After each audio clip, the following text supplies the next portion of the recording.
So welcome everybody to today's webinar. Today we'll be presenting what's new in HITRUST. I'm Sean Dowling, Vice President and Head of HITRUST Services here at Accorian. Joining me today is Andrea Britt. She's our Senior Director of Compliance Services and all things HITRUST. So she's our guru for the day. Hi, everybody. Say hi, Andrea. You did. Hello. Welcome, everybody. In today's webinar, we're gonna we'll talk about what's going on in HITRUST. A couple of the key core areas that we've seen some changes in, things that would be important to understand and know about HITRUST. We'll talk specifically around what is HITRUST. We'll look at the policy and procedure scoring changes that have been published here in the last few months. The new scoring rubric version 3, I believe, is what we're up to, and some of the key changes that we've seen in the MyCSF tool. We'll also touch on testing requirements for the new I-1 assessment and walk through how Accorian can assist you with your security information program and build a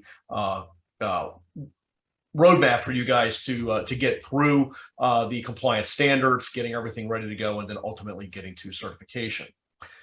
For those of you that are new to Accorian and you haven't really heard about us or who we are or what we do, we're a cybersecurity and compliance organization focused on supporting small and mid-sized organizations. Our goal here is to provide solutions to client organizations that will allow them to stop compromising between technology necessities and technology budgets. Accorian strives to be a full-service technology partner. We have a hands-on approach combined with our goal-oriented proven methodology brings both fiscal and expertise to each of our clients. Accorian provides compliance support services for HITRUST, HIPAA, SOC 2, NIST, and PCI. We provide security testing in the areas of penetration testing, blue teaming. We do risk assessments and policy and procedure writing and updating, as well as cyber and compliance consulting cyber and compliance staffing to help you guys assist with whatever compliance needs that you may have out there. Accorian also has developed our own compliance management and sustenance tool. We call that Go Rico here. We will be doing future webinars on the tool, but the highlights of that is it's designed to provide organizational controls for your company in maintaining your compliance once you've gone through the process of achieving a framework. So it's a task-based system that will help guide you through what needs to be done, when it needs to be done, by who, and then ultimately what needs to be produced, and help you identify and store your evidence for each of those individual controls, whether it be HITRUST, SOC, PCI, whatever it might be. Lastly, Accorian, we are a global organization. We support clients all over the world. We have our headquarters in New Brunswick, New Jersey, and we have offices in Dubai, Pune, as well as Bangalore. I think, let's see. So what we'll do is we'll go ahead and get kicked off. We'll jump into a little bit here about what is HITRUST for those of you that aren't familiar with HITRUST. HITRUST was established in 2007. The Health Information Trust Alliance, or HITRUST as we call it. It's an organization comprised of healthcare industry leaders who regard information security as a fundamental component of to their data system and exchanges. The HITRUST organization, in partnering with other technologies and information security leaders, created and maintains the HITRUST Common Security Framework, or the CSF. HITRUST is not a new set of standards, but it's comprised from the several industry-leading standards and is continually updated and improved upon. The HITRUST CSF is a system that helps organizations comply with HIPAA and other regulations such as PCI, NIST, and ISO through a detailed yet flexible and efficient approach for regulatory and compliance management. The HITRUST CSF is most widely used security framework in the U.S. healthcare industry today. That being said, HITRUST has become the gold standard for security compliance within the healthcare community and is rapidly becoming a requirement for any organization that handles private health information, or PHI. So what we'll do today, again, we're going to walk through, Andrea's going to take some time, walk us through policy and procedure scoring, the new rubric, the MyCSF tool changes, and the I-1 testing requirements. So with that, we'll go ahead and let Andrea take over and talk to us about what's going on with the P&Ps. Thank you, Sean. And again, welcome everybody. Glad to have you here. So as Sean mentioned, the first thing I'd like to talk about today is how policies and procedures are scored. For those that have been performing assessments for a while, you should be familiar with this, but for those that aren't, it's always good to see what your external assessor may be looking at when they're looking at policy and procedure. So in December of 2019, HITRUST revised the scoring rubric, and it was updated. That was version 2. When they updated it, they created some different tiers. So policies are scored on the strength of the policy, and that has to do with the number of policy elements that are within a policy. And then they're scored based on the requirement statements that you find within each control. So on the subject of the strength, when they created the version 2 rubric, there were 4 tiers that you were basing your strength of your policy on. 3 of those elements that needed to be there were that the policy was demonstratively approved by management, communicated to stakeholders or the workforce, and then clearly communicated management's expectations of the control. And the rubric, and I'm going to show you an example of it just on the next slide, the rubric actually said that each of those policy statements needed to be phrased or structured using the words shall, will, or must. So that was on version 2. On the most recent version, which is version 3 of the rubric, they've actually refined the strength criteria down to 3 tiers. And the 3 tiers are that there is no policy, that there's an undocumented policy, or that there is a policy document. And what that did, it eliminated the requirement that shall, will, and must language was there, or it eliminated the who, how, and when language on a procedure. So to show you a little bit of example of that. So here you can see, this was the previous rubric, so you can see the 4 tiers. No policy, undocumented policy, those remain. But what they did is eliminated these 2 tiers, which are referenced here as tier 2 and tier 3. And then as you can see on the back of that original, or the rubric version 2, they defined what a policy was, and they defined it clearly with those items I mentioned. If the criteria is that it's demonstrably approved by management, communicated to stakeholders or the workforce, and it actually had to include those shall, will, must statements. If those weren't there, how we previously scored for each control, we would downscore a policy on the strength side if those elements were not there. So now revised with the new version of rubric version 3, you can see that the tiers are reduced down to 3 tiers, a 0, 1, and 2. No policy, meaning that there is nothing in place. The organization, and usually an organization is struggling with implementation at this point as well if they have no policy. An undocumented policy, they define as where the organization, the folks in the organization know what needs to be done. They're following the policy, even though it may not be written in a document. And then a documented policy is that you've got a structured document the way it needs to be. But reducing on the backside of the rubric version 3, you can see that a documented policy is now defined much more simply. They've removed the mandatory shall, will, or must statements. And you can see that they're not mentioning anything here either about the demonstrably approved by management, communicated to the workforce, etc. So what this means is for each control where we are scoring based on what your policy strength is and your coverage, if you have not, let's say you haven't had your policies approved, reviewed by management and approved for a while, for each and every control, we're not going to take a policy reduction. We're not going to downscore for policy reduction based on that. Doesn't mean that you don't need to have your policies reviewed and approved by management. Those are actually going to be tested in domain 1. And a couple of the controls that we're talking about there is control 0202 and 102 and 103, I believe. But that's where you'll be tested on whether or not your policy meets that, that requirement of being approved by management. But the shall, will, or must statements are no longer a requirement. We actually went to HITRUST and asked about this because we were actively scoring based on that requirement. So when it was removed, how are you expressing that mandatory nature of the requirement statement in written form if you're not using the shall, will, or must? HITRUST came back and said the statement could be a statement of fact. So no shall, will, or must, but it could be that, so for example, I'm going to give you one example here. Control 0202. If you had a statement of fact in a policy that said antivirus solutions are configured to store logs of scan activities.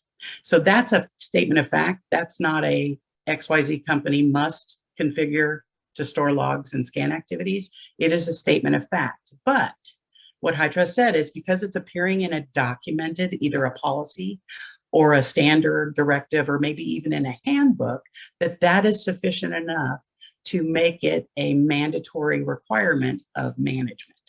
So again, a little bit of a relaxation on the scoring of the actual, how the statements are actually worded. And when you think about it, that makes more sense, because when we as an assessor company are scoring policy and procedure, how a particular statement is worded should not have as much emphasis on a score for a control as much as how you've implemented the control and how well it's working. So here's the previous rubric for procedure. Again, those demonstrably approved by management, communicated to the stakeholders, the how, who, and how frequently, I think is what this means here. Those have all been now removed, as you can see from the updated version 3 of the procedure rubric, where it defines a documented procedure, how it must address the operational aspects of how the control is performed. And so what that means from an assessor standpoint is when we are looking at your documented procedures, our guideline is to make sure that if someone could come in with a certain level of experience and education, pick up your document, your procedure document, and actually perform the requirement, that is sufficient enough for us to score that particular procedure for strength at 100%. Again, those, and I have on this slide here, the components that are tested in domain 1 are controls 0102 and 0103. That's where we're going to go back. And at one time, we're going to look and make sure that you have reviewed and approved by management your policies and procedures, communicated to the workforce, and that your policies and procedures contain certain roles and responsibilities. So we're going to test that one time, not for each and every control like we used to do. So now I'd like to talk briefly about the I-1 assessment. So this is a relatively new assessment, and it is an implementation-driven assessment type, which means that the organization's not formally tested and scored on the policy and procedure maturity levels, but they're only scored on the implementation maturity level. So an I-1 assessment, it contains 219 controls, or the same set 219 controls for every I-1 assessment. Within those 219 controls are over 1,000 what they call evaluative elements that the assessed organization systems will be tested against. In the next couple of slides, I'm going to give you some examples of what those evaluative elements are and the illustrative procedures for implementation of an I-1. So here is when you go to, in an R2 assessment, when you're in a particular control, you hit on the More Info button within MyCSF, and then you select Illustrative Procedures. You would see illustrative procedures for all 5 of the maturity levels: policy, procedure, implemented, measured, and managed. In an I-1, when you click on that More Info button, the selection changes to, instead of illustrative procedures, it changes to control info. When you see that, this is what you select. This is what you see when you select that control info button. So as you can see at the top here, hopefully that's not too small. You'll see that these are the evaluative elements, and you can see clearly that the elements that must be implemented by the assessed entity and then tested by the external assessor. So these numbered elements are what the organization must have in place, and this is what we as external assessors will test against. And HITRUST made it very convenient by numbering them so we don't miss any. And then you can see that we only see an illustrative procedure for implemented, no policy, process, measured, or managed. So when I mention an I-1 assessment is implementation driven, remember that policy and procedure are not necessarily scored. As you can see by looking through this next one, that you can see that you can see that although policy and procedure may not be scored, in these evaluative elements, numbers 2 through 9, the evaluative elements are actually looking for a policy. So they're looking for a documented policy. We may not be scoring on how that policy is structured, but it must contain these particular elements to be able for us to be able to score it appropriately for the implementation. I mentioned earlier that an I-1 only contains 219 controls, but that there are over 1,000 evaluative elements within an I-1. Some controls only contain 1 or 2 evaluative elements.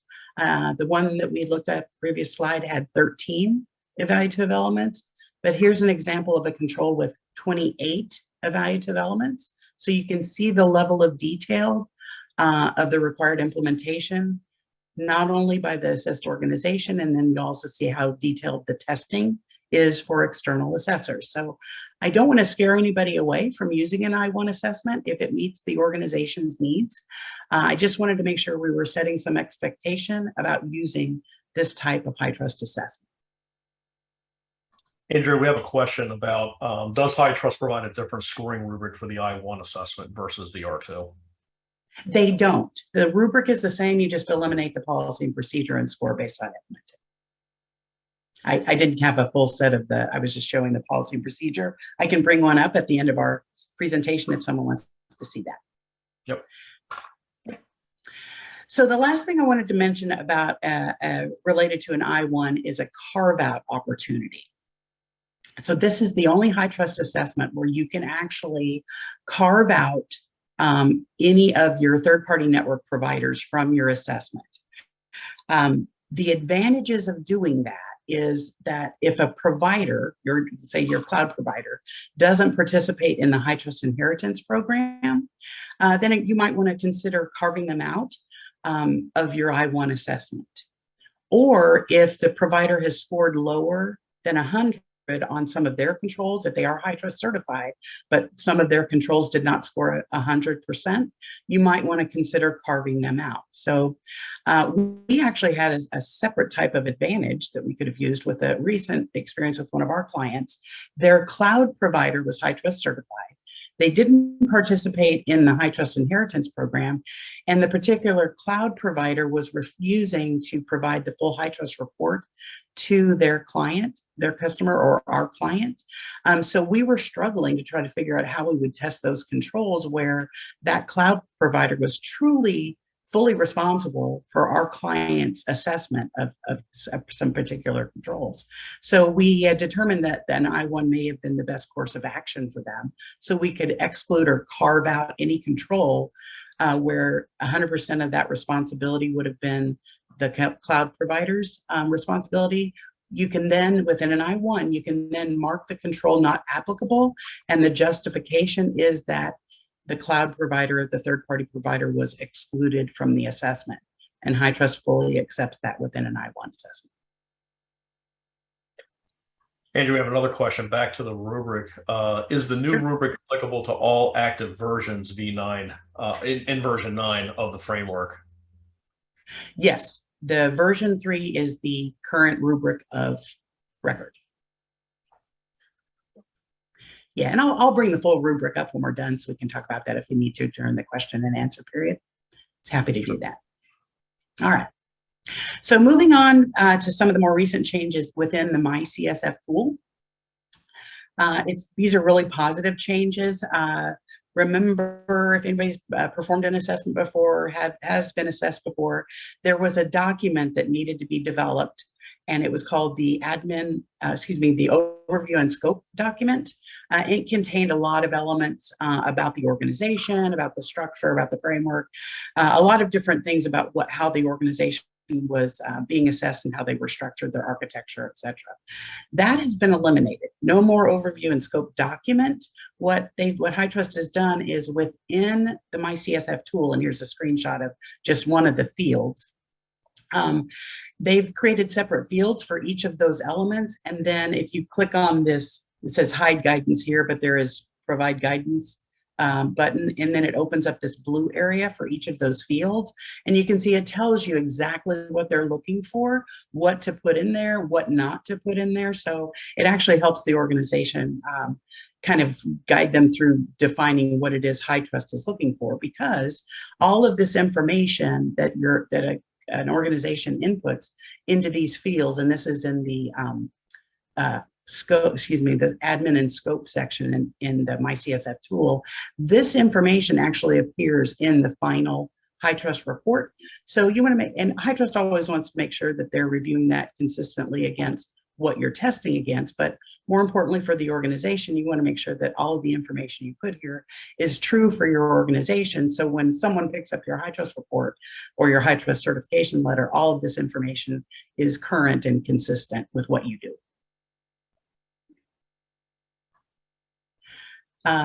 There has always been a MyCSF help, which is the website is there. HITRUST has updated this and kind of included some additional information all on this one page for the help MyCSF. This is just an excerpt of it, but when you're determining your scope of your assessment, HITRUST only does not certify organizations. They only certify implemented systems. And when you're trying to define what those systems are, trying to figure out what other factors might be applicable to your assessment, this factor descriptions within MyCSF is always very, very helpful. When working with clients, we consistently use this to make sure we're answering all those scope questions correctly.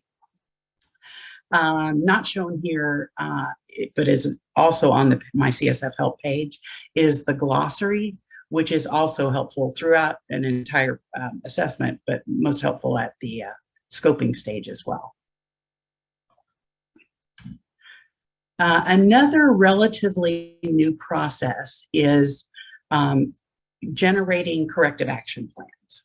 So a corrective action plan, and there's a formula, and it's all based on how the maturity level scoring occurs for each control. There could be instances where if an organization isn't scoring 100 on a maturity level, that they might be required to complete a corrective action plan for a particular control. HITRUST doesn't necessarily agree with how you're doing it right now. How are you going to change it in the future to make sure you're meeting your cybersecurity needs and HITRUST requirements? So it used to be when an organization submitted a HITRUST assessment, HITRUST went through their QA process, they wrote a draft HITRUST report, and they provided it back to the organization, and the organization had 30 days to review the draft report and to create any required caps. So it was nice to have that 30 days. HITRUST identified which controls needed to have caps, and the organization had 30 days to do that. However, that's now different. So before being able to hit the submit button on an assessment, the external assessor within the MyCSF tool hits a button that says generate caps. So any of those controls, again, with those maturity levels not at 100 and meeting other certain criteria, they will be identified within that control that a cap is required. So again, before being able to submit the assessment, the assessed organization needs to create their corrective action plans and document them within MyCSF. External assessors, we at Accorian always assist our our customers to provide that information and to get that information documented. But what this does, it puts a little bit of a hindrance on the timing of your assessment, because if we have 90 days to be able to test and score your controls, we have to make sure that we allow enough time within that 90 days at the end for us to generate those caps, come back to the assessed entity, talk about how you're going to structure and develop your corrective action plans, document them within MyCSF. All of this happens before the assessment submitted to HITRUST.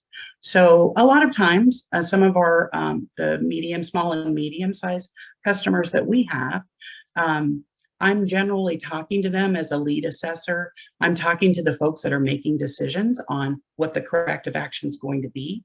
Possibly even the folks that if there's a large cap that might affect an organization's budget, I generally have the folks on the phone that can make those decisions. So creating caps doesn't necessarily take that long for that type of organization.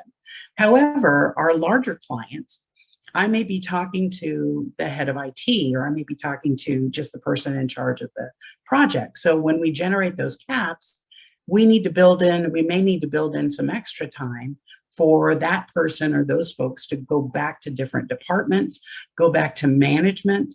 If a corrective action is large, maybe it entails purchasing a pretty significant tool for the corrective action. So we always need to make sure we're building in that time during the assessment period for those larger organizations to go back and make those decisions to be able to document their cap properly.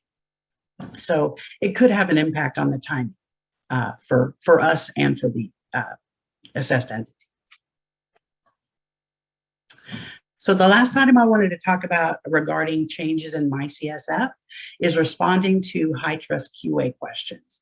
So those of you that have been through an assessment and been through HITRUST QA, there were a couple different ways that HITRUST actually provided input or provided some questions or concerns that they may have had about particular controls. Sometimes we got them built into the control. It was just a statement that you could see when you clicked on the control.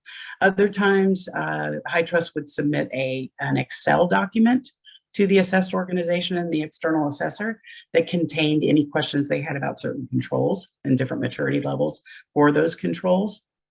Now, what they're using is within MyCSF, within the tool, there is now a tasks tab or a task selection in the menu on the left-hand side in MyCSF. And when an assessment's in HITRUST QA, this is what you generally see when you click on the tasks.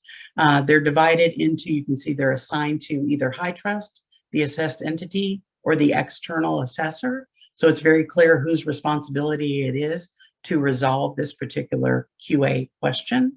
It can be sorted by, so as the external assessor, if I would have clicked on my task QA, I would have seen just those assigned to the external assessor, or you can see generally all of them. And then as you click on each of these assessed task QA numbers, that brings up the actual requirement statement and what the question is from the HITRUST QA person. And then within that task, there is functionality that's built in that allows you to perform either as the external assessor company or as the subscriber company. You can actually click on a review or update different things within MyCSF, and you can do it within the task. And that's something new as well, because a lot of times, for instance, if there was a question about a factor in the scope of an assessment, there was not functionality to make that change while the assessment was in, quote, HITRUST QA. What would happen is the HITRUST would need to revert the entire assessment back to the organization so they could make that scope change. Then the assessment needed to be submitted back to the external assessor. And there were a lot of clicking about making sure all the requirement statements were correct, reviewing the scope, and then submitting it back to HITRUST. So some of the nice features about this new HITRUST QA task process is that you can perform some of those functions without that back and forth of the entire assessment between HITRUST and the assessed entity. Sean, you wanted to talk about some of the recent Accorian communications with HITRUST and the QA folks? Yes. So both internally with ourselves here at Accorian and with other assessor firms I've talked with, the QA process historically has been this black box. We go through, we do all the work, we get everything set up, we submit the assessment, and we all sit there with our fingers crossed, waiting to see how many questions they're going to ask. Are the questions answerable to what we understand them to be, and are you going to pass? So that is something that we have been communicating back and forth with HITRUST about. They are working to become more transparent in the QA process. And what their goals are, from what we're being told, is they want to be, more of a partner through this process as well. So one of the things that, some of the other assessor firms or some of the other individuals I've spoken with said that they're now doing is, once the assessment is picked up by the QA analyst, you'll know, if you're familiar with this, that you have to schedule a reservation sometime in the future after it's been submitted to HITRUST for it to be picked up by QA and be reviewed by HITRUST. During that process, we're notified the day that it's picked up who the QA analyst from HITRUST is going to be. So we actually will be engaging in a kickoff conversation when they pick up that assessment to be able to walk through and talk to them about any intricate portions of the testing that we had to do, talk about scoping, and get an understanding of what that QA assessor might be looking for specifically with this assessment. We'll talk, around, some of that scoping documentation that Andrea had mentioned earlier, with the scope and overview portions of this here. Some of that factoring information we'll talk about with them as well. So again, we're trying to create an open dialogue.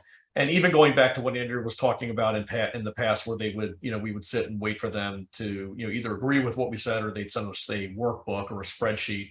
The escalated QA process, which is now what that is dubbed, is also going to have a communication portion of that as well, where we will be able to sit and talk with the escalated QA team around what their concerns are. In many cases, it isn't that there's anything wrong with the assessment. It's more along the lines that they just need better or clearer, guidance on what it is that the organization is doing in a specific area or a handful of areas. So again, these are things that we have talked directly with HITRUST about, opening those lines of communication, trying to ease some of that, anxiety, if you will, that comes out of, once we hit the submit button, we're all sitting here holding our breath going, did we do a great job? Are they gonna get what we said? Do they understand it? Are they going to accept it? So again, trying to work through that process, get out of that black box approach, and tear down some of those walls that the assessor firms have had, historically, through this QA process. And we are working this, approach with different areas of the assessment process as well. Again, we've opened dialogues from just a general, what do we do? How do we do it as an assessor firm?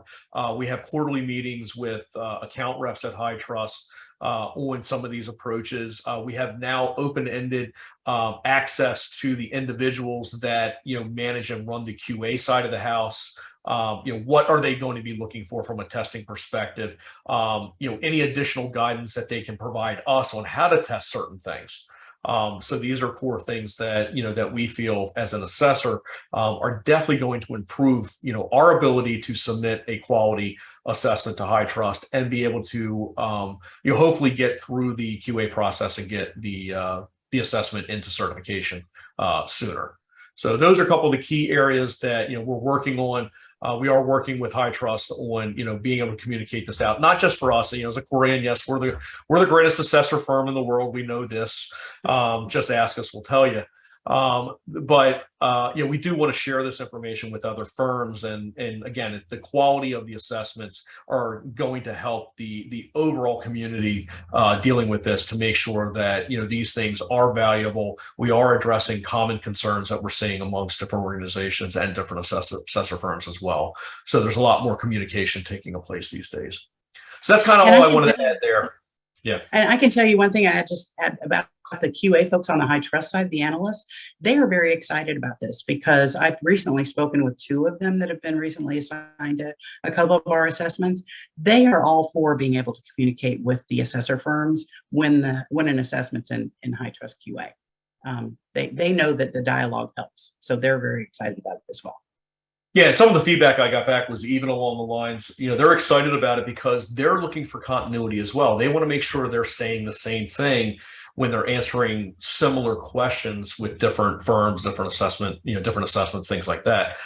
So again, trying to build continuity with this, building that relationship, and again, trying to get this thing through. It's long, it's hard, it's a very tedious process. HITRUST is not easy, was never intended to be easy. So any avenues that we can come up with that can kind of smooth the road a little bit, we're gonna try to work with. Andrea, anything else you want to add? Anything additional there? I want to jump into a little bit about the the processes for certification and why. I think I'm good. Thank you. Good deal. Thank you, Andrea. We really appreciate that. Absolutely. For any organization that's listening or may watch this down the road, this will be posted to LinkedIn, and I believe we're going to post it to the website later today as well.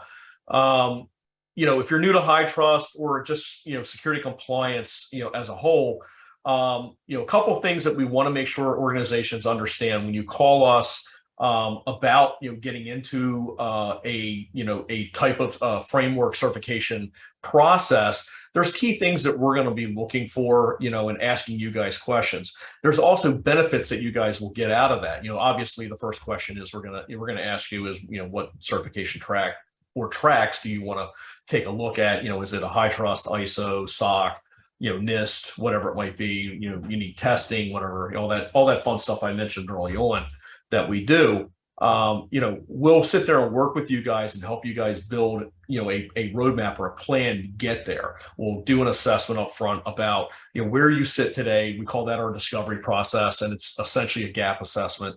We'll take a look at, what your security stance is today, and then compare it to where you need to go based off of the individual frameworks.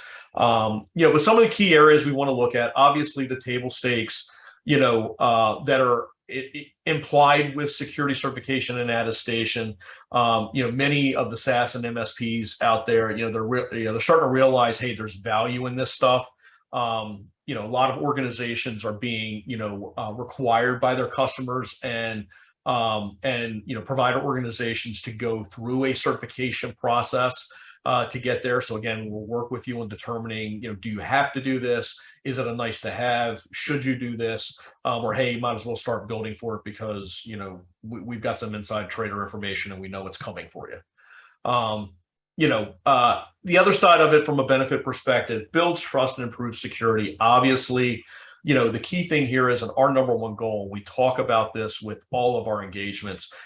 Yes, we're a cybersecurity and compliance company. My goal is, my focus is your security. Your compliance stance is, secondary to what we're going to be doing from a security perspective. We got to make sure that we're addressing whatever, vulnerabilities you may have out there and how your organization is currently staged to handle that, if at all. And then we'll work with you on that remediation piece, that what testing needs to be done, what tools need to be put in place, configurations. We'll talk, people, resources, whatever else you might need to work there.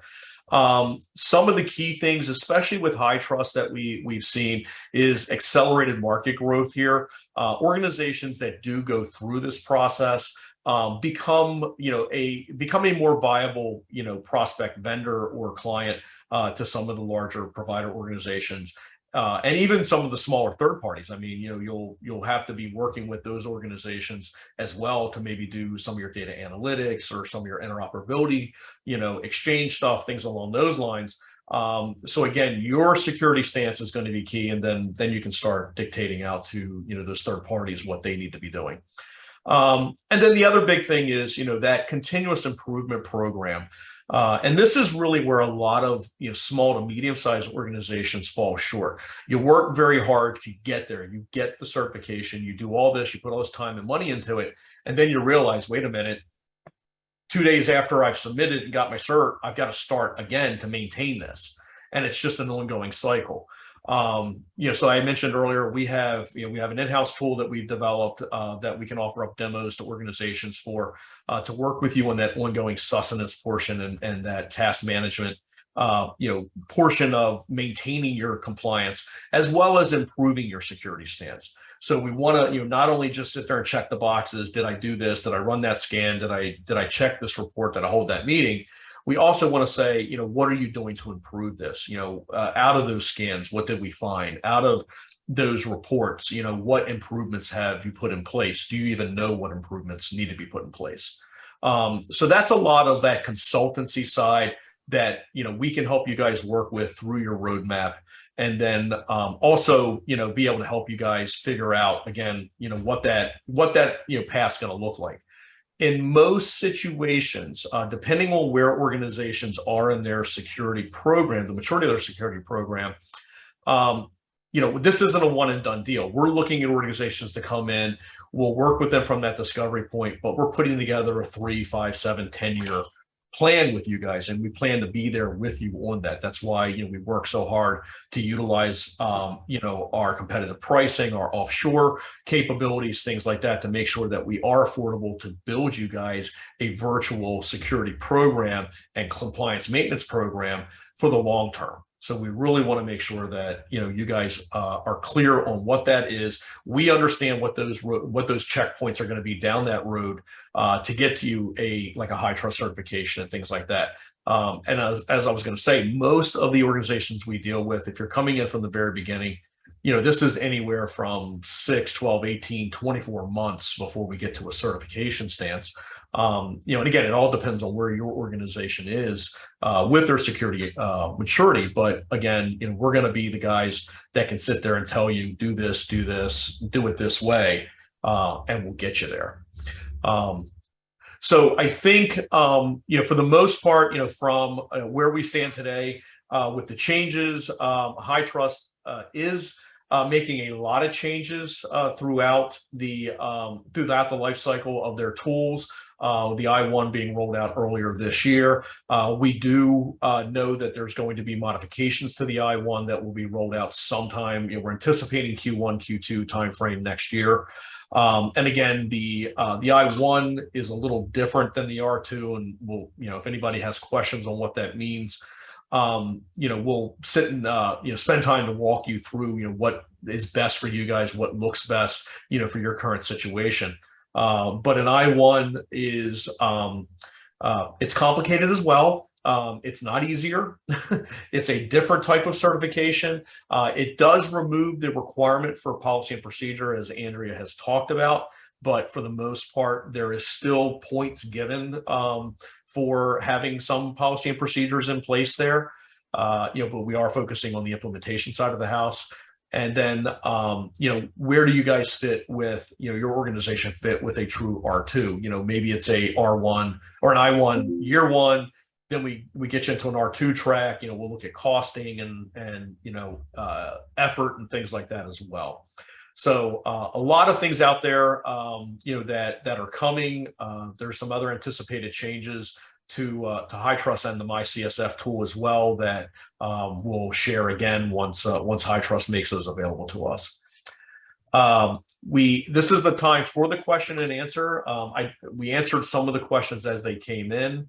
I think, let me see here. I believe, Nithian, if you're still there, I know you had your hand up for a while. Do you have a question?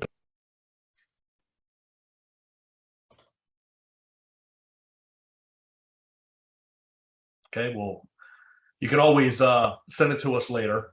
All right. And I know we had some questions regarding the rubric. Yeah, if you want to bring the rubric up and just walk through what we use this time to talk about that. Yeah. So this is that version 3 of the rubric. First question I think was, do you use the same rubric for an I-1? You only use the implement. So these are all the 5 maturity levels: policy, procedure, implemented, and then measured and managed. And you can see here for both an I-1 and an R2 assessment, you would use implemented. So for an I-1, you're only using the implemented part of the rubric. So that was one of our questions. I'm so sorry, Sean, I can't remember the second one about the rubric. Was it, yeah, let's see, the new rubric applicable to all the versions as well. So yes, it applies to all current versions of HITRUST. Right. And the, so. And then this is the first page of the rubric. And then on the second page, and this is available on the HITRUST website as well, if anybody was interested in downloading. But this is the information that we were getting, those definitions of policy and definitions of procedure. That's all on the back side of the rubric. And it also includes some timeframes to consider when you're doing an assessment. Sample testing, which we've talked about on some other webinars. This is the sample requirement. So as an assessor company, we have to abide by HITRUST sampling requirements as we're testing those controls that require samples. Yes. All right. Okay, so we don't have any more questions that I've seen so far. If you do come up with additional questions, or you want to learn more about HITRUST or what Accorian can do to work with you with your security management program, please reach out to us. We're definitely open to having conversations about anything. We'll work with you on wherever you're currently sit with your program. Talk with you about what that roadmap's going to look like. Again, we want to thank everybody for taking this time. And please reach out to us with any additional questions or inquiries. And we want everybody to have a great day. Thank you. Thanks, everybody. Have a great day.